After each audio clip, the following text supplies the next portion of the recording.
And welcome back, my fellow fiends. Last time in Let's Play Shin Megami Tensei Nocturne, we cleared up our business in the Labyrinth of Amala Second Kalpa and cleared Kabukicho Prison, so all around a pretty good episode. Futo Mimi, who we rescued, directed us to go to Ginza to meet up with a man who is obviously Hijiri, but before we do that, got some treasure to collect here, all mystical chests, so I took the liberty of getting us to full Kagetsuchi before starting this video. Also, as you can see by the danger indicator there, also we got a Jade there, which is very important if you did not get any from the Labyrinth of Amala, for reasons I'll be going over once we get back to Ginza. Sapphire here, which could also come in handy. And then finally, in this last chest, we get a Vitality Incense. Very, very nice. I haven't really gone over this yet, but one of my cutoff points for investing in any given stat is I like to get stats up to about 25. Afterwards, I feel that diminishing returns kind of starts to kick in, and each additional point after that isn't really that useful, particularly because there's a lot of Magatama that give you plus 7, plus 8, or even some that give plus 10 to specific stats, so really, you get close enough to the cap just off of the bonuses you get from Magatama, so don't really feel it is necessary to go any higher than 25. I got 25 in magic, and then I equip Anathema, I got 33. That's enough to kill basically any random encounter you get into.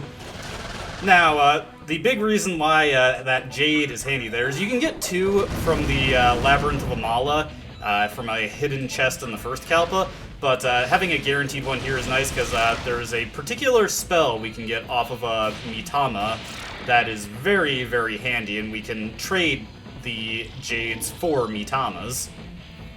Speaking of getting close to that 25 cap, just 4 more points and we will be there. Once Vitality is at 25, then I'm going to start investing in Agility, and as for Magic, when that hits 25, that's probably when I'm going to invest in Strength. For this file that we're playing on right now, I'm probably never going to invest any points directly into Luck. I'll obviously use any incenses we get, since, it's better to have points in that stat than not having it, but, it's not something I'm going to actively prioritize, because it's just not a very good stat. Now, because Hijiri is awaiting us here. Of course, he never leaves these terminal rooms because he's antisocial like that, I suppose. So as soon as we teleport here, we get thrown into a cutscene. And yeah, we're doing about as well as we can. Psychic powers. Well, not my own, anyway. Man, Hijiri, you are behind in the script. That was a couple videos ago.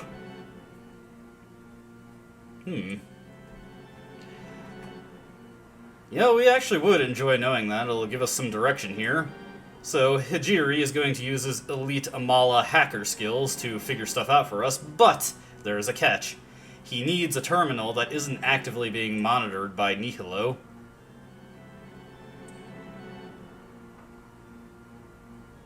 I mean, yeah, I just rescued them, but Hijiri directs us to Asakusa, which is where the Manikins are going, and they're going to make their own city.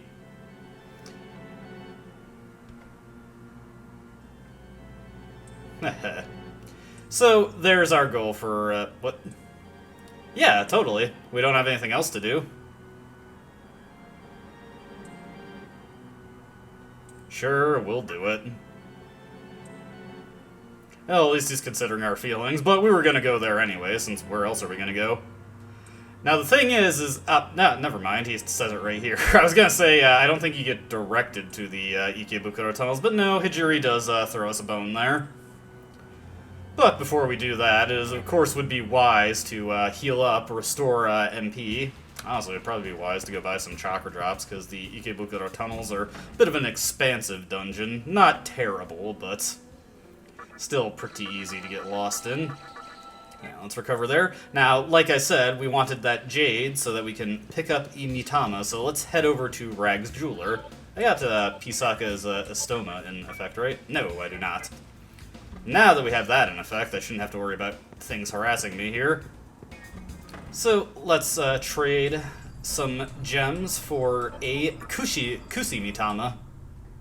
And the reason I want Kusi Mitama is because he comes with Deikaja, and this is by far the easiest way you can get access to the skill. Just get a Kusi Mitama either from the Compendium, or trade a Jade and an Opal, which, thankfully Opals are a relatively common gem, and Jades, of course, you know, those are the gems that you do nothing but trade for Mitamas with, so no real loss there. But yes, Kusumitama has Deikaja, so we can just fuse onto a demon with an empty skill slot and get that skill that way. Another demon that has access to that skill would be Barith, but he would need to level up a bit, which would mean I'd either need to sacrifice something or I'd have to do a little bit of grinding, and I don't really feel like doing that at the moment. So we're going to fuse it onto Matador, because he doesn't have access to any magic that is super powerful. Last time I fused Matador, he had Aguilau and a couple other skills that made his skill set too crowded to fit this in.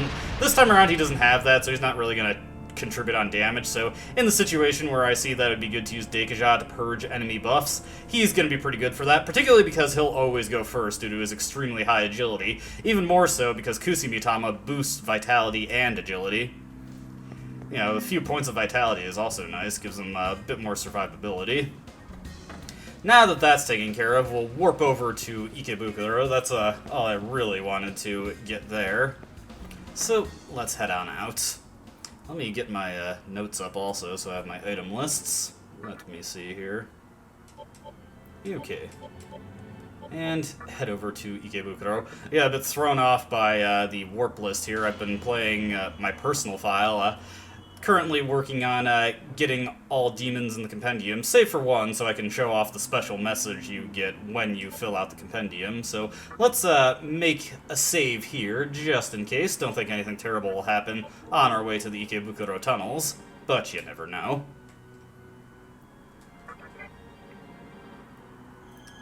Now, at this point, if you have not done the second Kalpa and you feel like pursuing that quest, this is the point I'd recommend doing it if you haven't done so yet, and if you want to continue it in the most efficient way possible. There is benefit, though, to putting all that off for later, because once we get to Asakusa, we are going to run into some problems with how I've been approaching that side quest. Not anything I can't handle, because I already know it's going to happen, but on your first playthrough, it actually might be desirable to wait until you've already done your business in Asakusa before finishing that off. At the very least, it's desirable to wait until you've done everything you needed to do in Asakusa before activating the flag for the riders to show up. And it'll become apparent why you might want to do that as soon as you reach Asakusa. Alright, but we just have to head to the rear entrance here. Kind of wish the terminal inside the Mantra HQ was something you could warp directly to, but I guess I just didn't like the idea of having two large terminals so close together. It's kind of weird going between this and Digital Devil Saga, where the small terminals were also valid warp locations and basically checkpoints in the dungeons. So, that building right over there is Ikebukuro Tunnels. Before we head over there, though, I believe there's a treasure for us to grab over in the corner. Yep. It's so bright from a distance. And we get a float ball. It would be more valuable if Pisaka just didn't take care of that for us with Liftoma. But now we're going to get a bit of nostalgia for the Demi-Fiend himself, as we are in a subway tunnel, much like how we started the game, although this is not really what I'd call a bookend. So, in the actual station, you do not have to worry about getting attacked. There are no encounters here, but as soon as we get onto the platform, that is when we'll start running into demons. But yes, the Ikebukuro Tunnel connects directly to Asakusa. And once again, there are a lot of enemies in formations that are well below your level at this point, so Estoma will keep those annoying, worthless encounters from getting to you and just let you get to the fight things that actually matter. And yes, the reason this place was shuttered off before is because the Manikins had not opened it. The Demi-Fiend just was not capable of doing that himself. Now, there are two ways we can progress here. We can head on to the tracks, and they will take us to different points of basically a network of cave system going through the Ikebukuro Tunnels. We want to head on to these northern tracks first, because there's a treasure for us to get. Also, this is the first dungeon we have to deal with where we need to light the way with the Light Toma spell or with a light ball. If you've seen my Digital Devil Saga 2 Let's Play, you may remember this as that mechanic that only mattered in like 2 dungeons. Anyway, we've got a mystical chest here, so let me just run around for a bit. Alright, we are at full Kagetsuchi, so let's pop this open and get a chakra pot. Very nice.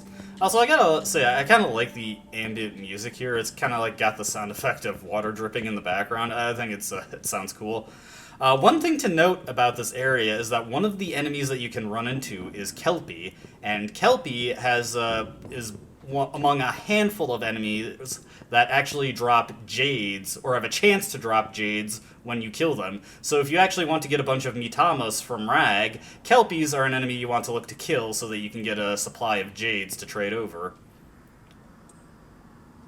So I'm guessing... yeah, he's catching on to what I was thinking. 4 Oni, you say? I wonder where I've heard that before. It's probably nothing. Of course I'm lying. It is the major side quest for the Ikebukuro Tunnels. Now, getting through the Ikebukuro Tunnels on its own, also we've got a large terminal here, so we don't have to go back to the city to, or rather, if we have to warp back anywhere, we can just go back straight to the tunnel instead of having to go through Ikebukuro City to get here. But this is the big ongoing side quest for Ikebukuro Tunnels. As far as like being a dungeon goes, just getting through the tunnels is actually a relatively straightforward affair, and you don't have to do too much. What the big quest for this area is, though, is that there are several Oni stationed throughout the Ikebukuro Tunnels that we can fight, and these are optional fights, but if we fight all of them, we get some pretty decent rewards, you know, in addition to the experience and money we get just for defeating them. And, of course, we're doing everything we can here, so we're gonna do it. Let me see here. Alright, as soon as we get to B3, to the room, straight east. Okay.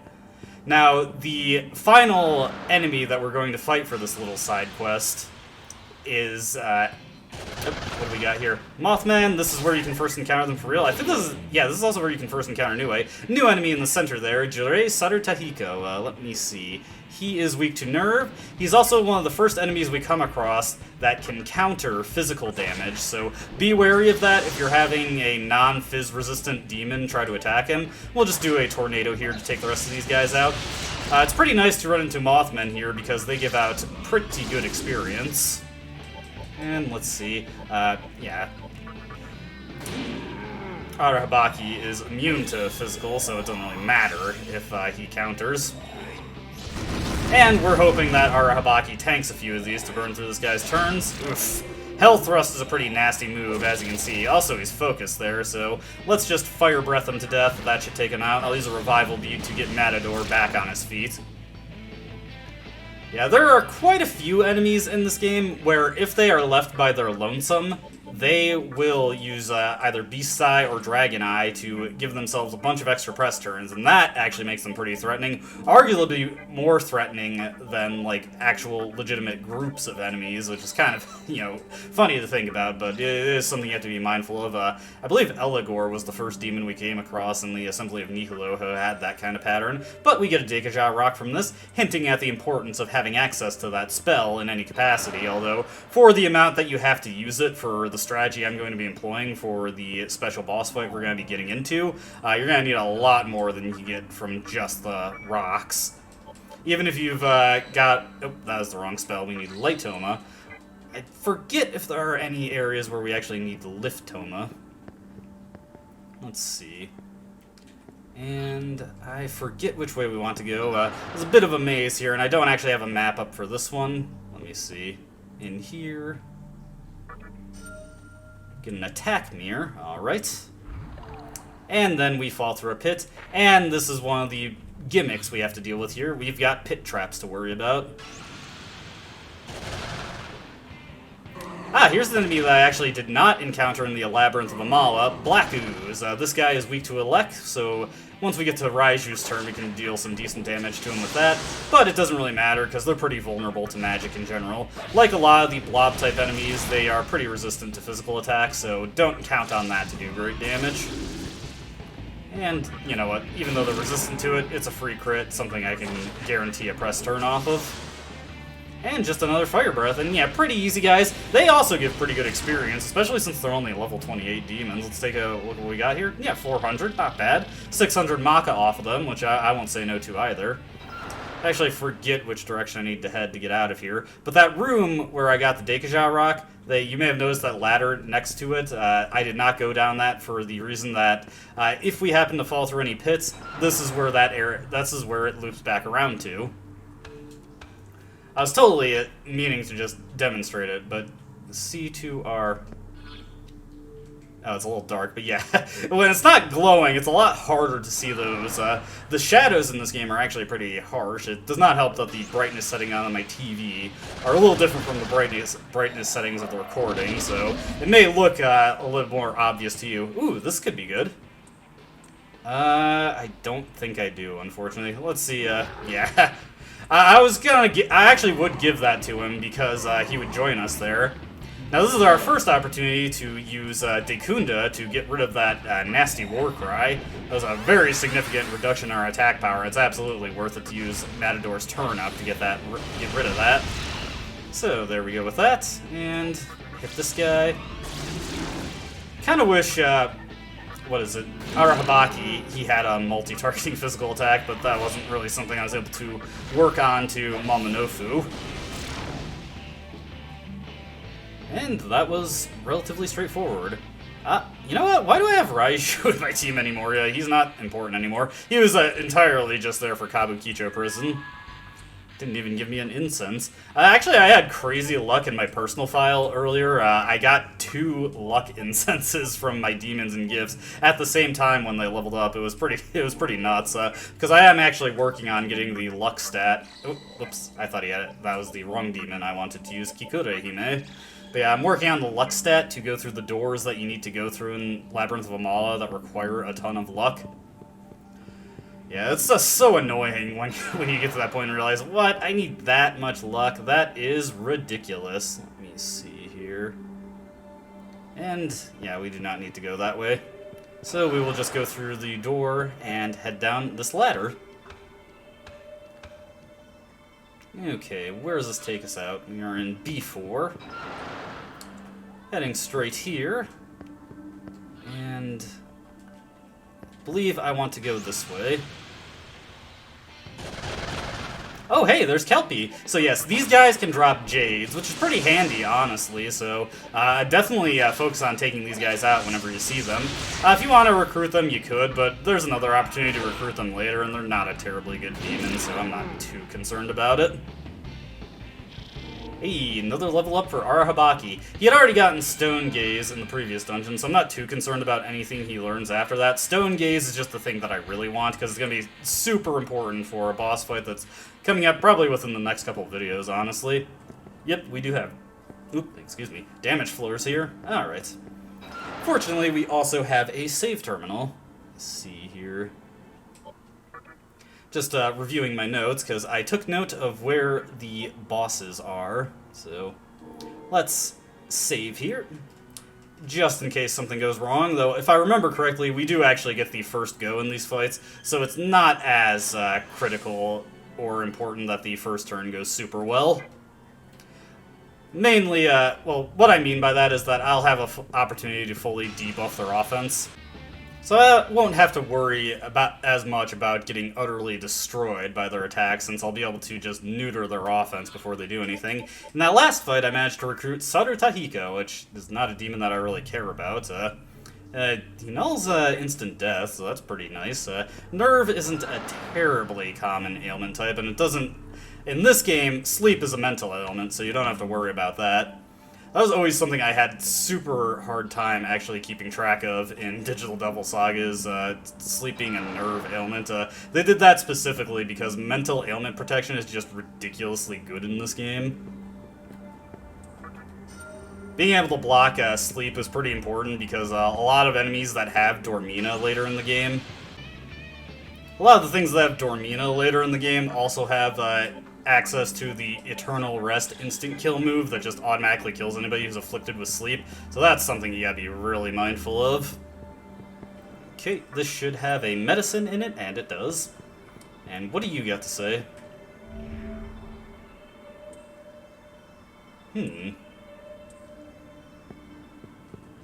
So, let's see here.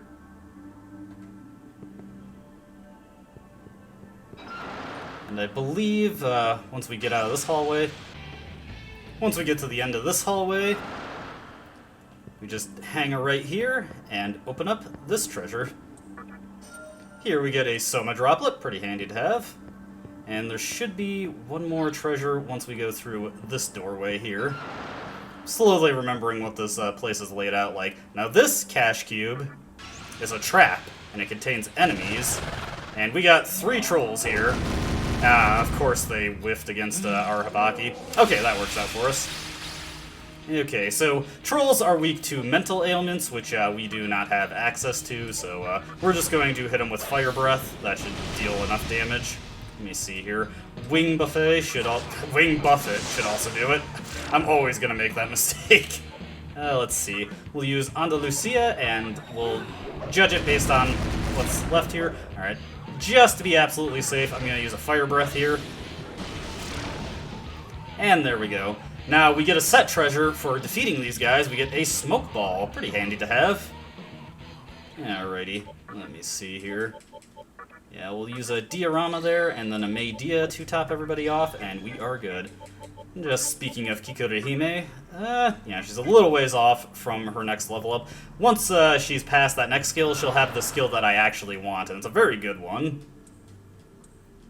And we don't need to throw any of those back on yet. Yeah, this place is pretty random about what areas are dark, and I'm not sure why this area is lighter than, you know, we've gone deeper in the ground. Doesn't really make much sense. Hey, another light ball.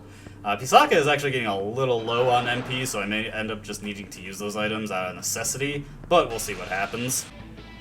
Getting pretty close to a level up for the Demi-Fiend, so I may swap on Madogare just to try and roll a strength upgrade, though if I also get a full HP and MP recovery, that would be really nice. Alrighty, let me just look at my map again. Here's where we need light. Actually, you know what? Let's use that light ball. Why not? Never gonna get any use out of them otherwise. I would just end up selling them. Alright, so next, let's get that float ball in effect. And there we go. They aren't just burning a hole in my inventory anymore. Our Hibaki threw away a chunk of my money and Karasu died. Never how you want an encounter to go. And unfortunately, I'm being a little frugal because I want to get the most out of the MP restoratives that I have, which are just chakra pots at the moment, so it's going to require some potential sacrifice there.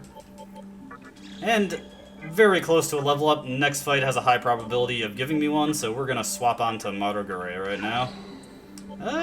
Didn't need to advance Wadatsumi along after a point, but it's not necessary at the moment, so... Whoop. Gotta fall into a pit. And where does this lead us? Yeah, this is just where we've been. Okay. That's weird. Clearly my notes were not as clear as they should be of where the first boss is. Let me think here. Okay, I think I know what I need to do now. We need to wrap around to get to that.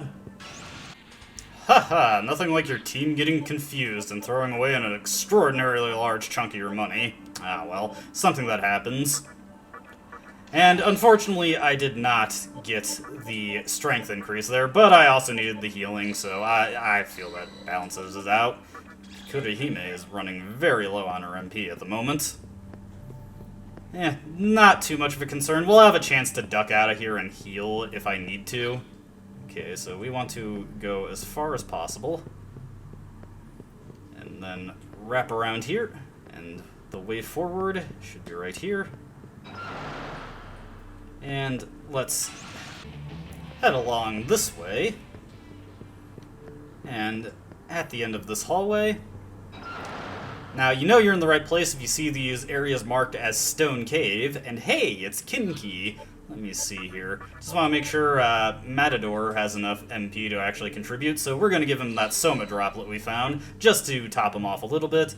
Let me look at everybody's HP and make sure we're all in good standing here. Let's see. He is okay. And, do I actually... You know what? I don't think Karasu himself is going to be particularly useful here, so let's bring in Zochu so we have Rakukaja support also. Oh, you know, I just want to hang.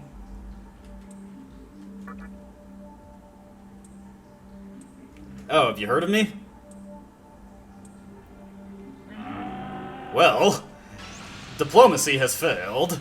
But yes, this is Kinki, and he is really, really straightforward. He just has a lot of physical attacks, and I think he has some buffing and debuffing spells. He does not have Deikaja or Dekunda, as far as I remember, though I did not make note of that in my, well, notes, so I could be completely off base there. We're going to just focus on bringing his offense down to start off. I got a free Sukukaja there, so we'll get that in. And then throw out another Warcry. And then at this point, I'm going to start going on the offensive. He is resistant to physical attacks, so we'll want to focus on using magic, which to that end, oof, that's unfortunate, our Habaki will be helpful there. Luckily, we have Dekunda, and it was already a good idea to get Matador some MP back. It'll be a bit more efficient to use Fire Breaths, as much as I'd like to use Tornado to get those big numbers. I'll let Zochu just pass until we start getting some Makakajas up here. And throw out another Fire Breath. Now, when you're using Fire Breath against a single target, I haven't really gone over this, Fire Breath can hit 2 to 5 times against multiple enemies, and it cannot hit more than twice against a single enemy. But if you are using it against one enemy, then it hits randomly 1 to 2 times. So it's a bit hard to understand, but basically, against one enemy, it'll never hit more than twice, and it's got a 50-50 shot of doing so. Against multiple enemies, you can see it hit a single enemy up to 3 times, or if you're fighting against 5 enemies, you can see all 5 enemies get hit once, or some variation of, like, maybe 4 enemies or 3 enemies get hit once, and then the 4th enemy gets hit twice, or any other kind of combination you could expect to see of that. We'll probably need to use a Chakra Pot in a bit. As you can see, he brought up his defense, so we're doing a little less damage against him. I can Deikaja that away with Matador since I have that at my disposal, though. Just not too concerned about doing it at the moment. Well, hey, I got the turn now, so let's do that. Probably should have done that at the start, but I just wasn't thinking. And yeah, this is this guy's gimmick. He uses Beast Eye, then throws out some physical attacks here. If you got Fizz Resistance, that's pretty handy to have here. And because he Tarukaja'd away some of the Warcry that we've hit him with earlier, that means that he is now at like 3 attack debuffs, and Deikaja would not do anything. Alright, let's pass again, get that next Fire Breath in, and the next turn I'll use a Chakra Pot. And honestly, at that point, I might just start using Tornado instead, since that's way more damage. Ooh, he's Anki. He uses Dragon Eye now, and now he's going to start becoming a bit more aggressive. Getting rid of those war cries that I've hit him with. Ooh, that's actually unfortunate. It's a good thing he waited until he had already wasted a couple Tarukajas. And this is where it's a good idea to have access to, well, Fizz Resistance and, what is it? Fizz Resistance and Accuracy and Evasion buffs. I was way out of it there. Alright, let's get a Chakra Pot on. We'll have Zochu throw up another Rakukaja to bring his damage down. And let's see here. We'll throw up a Sukukaja to get some more evasion chances. Of course, it doesn't really matter for our Habaki since he nullifies everything. This is turning out to be a surprisingly long fight. And I can live with that. Okay, let me see here. This is where it's going to get a little tricky. Okay, so we'll Deikaja that away. We'll use a Medea to get our HP up. And I think we're in good standing here, so I'll have him pass, Zochu. We'll throw out... let's just use a Mabufala. Let's go whole hog here. Oh, hey, that's pretty lucky. Get a free critical attack there. Freeze also nullifies any physical resistance an enemy has, so we don't have to worry about his natural fizz resist neutering damage. And wow! Tornado is amazing. But that is Kinki taken care of. One of the trickier ones, just because of his physical attacks. If he starts rolling crits, the fight starts to get a lot more hectic on keeping on top of his damage. Thankfully, since all his turns come from Beast Eye and Dragon's Eye, you don't have to worry about him rolling extra turns off of that. And let me see here. That took a little bit more time than I thought it would, so you know what? This is as good an opportunity to show off something that I haven't had a chance to at this point, so we're actually going to warp back to... Whoops. We're gonna warp back to Shibuya, and I'll meet you there. I'm sorry, did I say Shibuya? I meant the Great Underpass of Ginza, although I did stop there to actually heal myself up. So, off-screen, I took the liberty of getting 9 lucky tickets. We had 6, so I just bought a chakra drop here. This is the only store for a very long while you can only buy chakra drops from, which is what I wanted. And then I just immediately left to get the lucky ticket. You can only get 1 lucky ticket per store visit, so the amount you need to spend to get a lucky ticket is 1,000 Maka. Easiest way to do that in hard mode is to buy either chakra drops or revival beads, just a single one. It's cost 1,800, that'll immediately give you a lucky ticket. Now, you may have noticed that the Kagatsuchi is at full. We will buy our last chakra drop here, although I will be buying more off-screen. And we will back out, get our 10th lucky ticket, and we wrangled up 10 lucky tickets. Now, we choose the middle box. You want to pick the white box, and... Hey, there we go. Ah, that's perfect, actually. But yes, the middle box has a chance of giving you incenses, and the chance that you'll get a valuable item from these lucky ticket boxes is tied to the Kagatsuchi phase. At full Kagatsuchi, you have an extremely good chance of getting a really good item. The other item that you can get that's not as good is Balm of Rising, so I would really highly recommend you save before attempting this, and just reload until you get an item you want. Vitality incenses, strength incenses, and magic incenses are all the really good ones you want to shoot for, but honestly, if you're just looking to pump up your stats in general, this can be nice to exploit. It's not my favorite way of doing it, because of course, one thing is you need a lot of money for it, and the other is that it is just very, very boring to do. It takes several minutes to get enough lucky tickets to get a chance at the lottery, and I mean, if you don't move from the spot for a while, you can actually extend that full Kagatsuchi for a long time, but as soon as you take enough steps that it goes back to 7/8, then of course you have to run around, and it's just pretty tedious to do, so I don't like doing it too much, but I figured I'd demonstrate it. I may do it a couple times throughout the game. One particular point I can think of where I might use it, although that's probably going to be in my other file. Now I'm just going to buy the rest of the chakra drops, and then I'll meet you back at the small terminal in the Ikebukuro Tunnels. And here we are back at the Ikebukuro S Terminal, and this is where we'll be ending the video, because we have a bit of a boss gauntlet coming up in the next video, as well as a relatively tough boss right after that in the next major area we go to, so kind of just to break up the monotony, I don't want to have just a video of pure bosses in the next one. I was tempted to take off another boss in this one, but then I'd have to take off more bosses in the next one, and you know, it's just blah, blah, blah, so many bosses. But this is where I just want to break it up a bit. So this is where we'll end this. As always, my fellow fiends, I hope you enjoyed watching, and I hope to see you in the next video. Until then, goodbye.